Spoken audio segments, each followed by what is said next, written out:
워킹 퍼밋을 코로나 기간 동안에 너무 어렵게 해줬기 때문에 더 좋은 방향으로 가져가야 되는데, 이게 2020년 12월에 개정된 이래 기업들에게 3년 가까이 이제 어려움을 주고 있어서 이제 지속적으로 이제 총리실에 올해도 건의를 하고 노동부하고 회의에서도 많이 언급을 했는데, 이게 지난 9월 달에 해결이 됐어요. 그래서 이제 새로운 이제 개정 노동법에 따르면은 외국인들이 이제 노동 허가를 받을 수 있는 상당히 유리한, 또 우리가 그동안 요청했던 많은 분들이 이제 반영이 돼서 되게 다행이라고 생각을 하고요. 그거에 이제 결정적인 물꼬가 이제 1, 4분기에 노동부 고용국가의 미팅과 그런 회의를 통해서 더 적극적으로 개진을 했고, 그런 것들이 이제 이루어진 것 같고요. 그다음에 이제 소방법 이슈도 1월에 당장 이제 우리가 소방청 찾아가서 청장하고 20-30명의 이제 소방 관계자들과 함께 협의를 이제 대상원이랑 같이 진행을 했는데, 그것도 그 이후로 이제 기존에 쌓여 있었던 어려움들이 많이 해소가 됐고요. 비즈니스 트래블 카드 같이 이제 베트남만 오랫동안 좀 적체되었던 부분들도 핫라인을 개설을 해서 기존에 한국 기업 중에 신청을 했는데 못 받은 업체들 명단을 지속적으로 전달을 하고 팔로우업을 했더니 이제 그것도 많이 이제 해결이 됐고, 기업 성장 지원 센터라는 이름으로 이제 한국 기업들의 애로를 전담 센터를 만들어서 운영을 하고 있는데, 대기업은 물론이거니와 이제 중소기업도 애로 사항이 있으면 저희가 코창 기업에 대해서는 적극적으로 레터를 쓰고 장소에 불문 없이 열심히 찾아다니면서 지방 정부하고 얘기를 나누고 있어요. 이제 한국 기업들의 진출 애로 사항이라든가 혹은 추가 진출을 위한 또 성정부의 노력을 또 저희가 지지를 하고 지원을 하면서, 한국 기업은 물론 또 베트남 정부도 상당히 이제 코참에 대해서 더욱더 이제 중요하게 생각하고 발전을 위해서 노력해 나가는 그런 이제 계기가 만들어지고 있는 것 같습니다.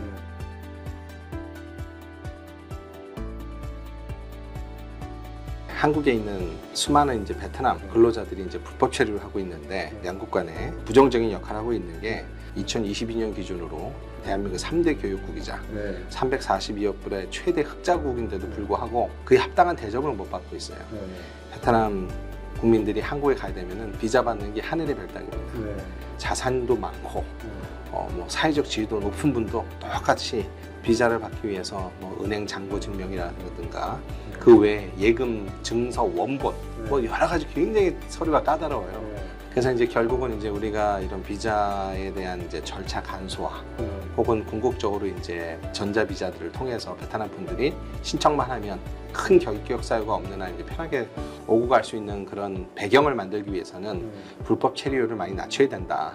이 부분에 대해서는 저희가 이제 베트남 노동보훈 사회부에 고용국하고 얘기를 많이 하고 있습니다. 그래서 베트남 측에서는 한국에 있는 불법 체류자들에 대한 캠페인을 통해서 여러분들이 다시 돌아와야 불법 체류율이 낮아지고, 그로 인해서 이제 한국 정부가 이제 베트남 국민들에 대해서 유연한 비자 정책을 취할 수 있는 그런 근거가 되니 그거를 양측이 노력을 하자. 그러면 어떻게? 그러면 이제 한국에서 불법 체류를 했다 하더라도 다시 돌아오는 분들에서 이제 채용 같은 거를 좀 많이 지원을 해드리고, 이분들이 다시 돌아올 수 있는 기회가 되면 이분들도 작년에는 또 다시 돌아갈 수 있는, 베트남도 이제 이미 국민소득이 점점 올라가고 있어서 고민을 많이 해야 되는 불법 체류를 하는 것들에 대해서 그런 단계가 올 겁니다. 그래서 이제 단순히 이제 불법 체류가 뭐라고 할 게 아니라 수면 위로 이제 끌어올려가지고 문제를 해결하고, 어떻게 보면 좋은 인재라고 볼 수도 있기 때문에 돌아와서도 한국 기업에서도 이제 베트남 내에서도 일할 수 있는 그런 구조를 이제 만드시는 데요. 지금 한국은 이미 오래전부터 노동력이 많이 부족한 상황이고 그러다 보니까 이제 이런 악순환이 어떻게 보면 되고 있는 건데, 이거는 비단 불법 체류하는 분들의 잘못만이 아니라 또 필요하다 보니 한국에서 그런 불법인 줄 알면서도 고용할 수밖에 없는 그런 상황. 결국은 그 양측 간의 공통적인 그런 이해관계에 의해서 지금 이루어지고 있는 거기 때문에 그거를 이제 좀 더 양성화해서 해결의 장을 공론화해서 만들어 가자라는 게 이제 저희 생각이고, 또 베트남 정부에서도 이제 강하게 원하고 있기 때문에 서로 간에 잘 이루어진다면은 모두에게 도움이 되는 방향으로 해결되지 않을까라는 게 저희 생각입니다.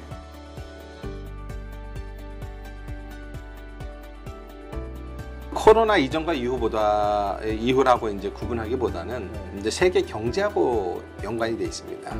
전 세계적으로 리세션을 겪고 있기 때문에 기존에 이제 투자했는 대기업조차도 네. 지금 녹록지 않은 상황이에요. 그럼에도 불구하고 잘 되는 영역은 있고 안 되는 부분도 있고 기존보다는 투자가 현재 매우 적극적으로 이루어지고 있지는 않습니다.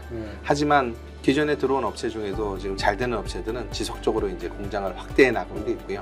그리고 지금 현재의 일반적인 경기 불황을 떠나서 마스터 플랜을 가지고 이제 확장해 나가는 그런 기업들은 이제 지속적으로 이제 투자를 확대해 나가고 있기 때문에 전체적인 면으로 보면 투자 규모나 뭐 투자 수량이나 이런 것들은 약간 위축된 건 있지만 중장기적으로 보면은 계속해서 늘 수밖에 없는 상황이고, 우리 대한민국의 현재 이제 해외 시장에 투자를 하는 것을 감안을 하더라도 1순위로 거론되는 데가 이제 베트남이고, 그 2순위 정도가 이제 인도네시아나 또는 다른 이제 그 제3국이 될 것 같은데, 당분간은 그래도 베트남이 지속적인 그런 관심과 또 추가 진출의 그런 대상으로 될 것이라 저희는 생각합니다.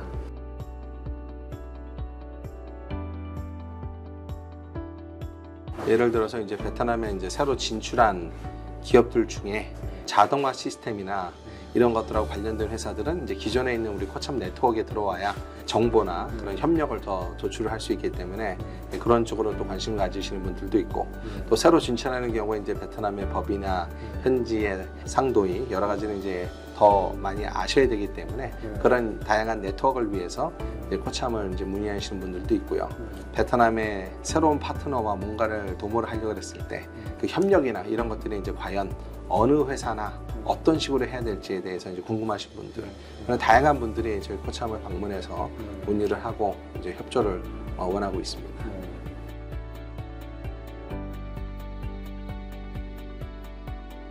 많은 분들이 이제 베트남을 조금 더 쉽게 생각하시는 경향이 있어요. 우리보다 아직 발전 단계가 전이라고 생각을 해서 뭐든지 더 쉬울 거라고 생각하는 경향들이 있는데, 우리 국내에서도 사실 창업을 해서 사업을 하는 게 쉽지가 않은 일인데 해외에서 창업을 해서 또 발전을 해나가는 것은 더 어려운 일인 것이 사실인데, 이제 그 부분에 대한 인지를 못하고 있고요. 한국에서 몇억 원 정도를 가져오면은 여기서 이제 몇십억 동이니까 그 정도면 충분히 사업을 할 수 있지 않을까라고 생각을 하시는데, 한국에서 정말 사업을 잘하거나 능력 있는 분들이 아니면은 여기 와서 성공하기가 쉽지가 않아요. 한국에서 그럭저럭 하는 아이템이나 그럭저럭 할 수 있는 정도의 수준으로는 베트남에서 성공할 확률이 현저하게 낮기 때문에 초기에는 이제 조사나 검토 단계를 이제 충분히 거쳐서 창업을 하는 게 이제 좋을 것 같고요. 혹은 이제 투자나 거래처를 찾더라도 너무 상대를 쉽게 믿거나 신뢰하지 말고 천천히 단계별로 지나갈 필요가 있고요. 가장 또 등한시 되는 것 중에 하나가 법적인 내용을 확실하게 안 하는 부분들이 있어요. 그러니까 로펌 하면은 괜히 돈이 많이 들 것 같고 별거 아닌 것 같은데 그냥 어디서 귀동량이나 구글링 정도로 넘어가려고 하는데 그건 절대 피해야 될 요소고요. 특히 베트남 같은 나라에 들어올 때는 정확하게 법적인 절차를 제대로 거쳐서 진출을 하는 게 필요합니다.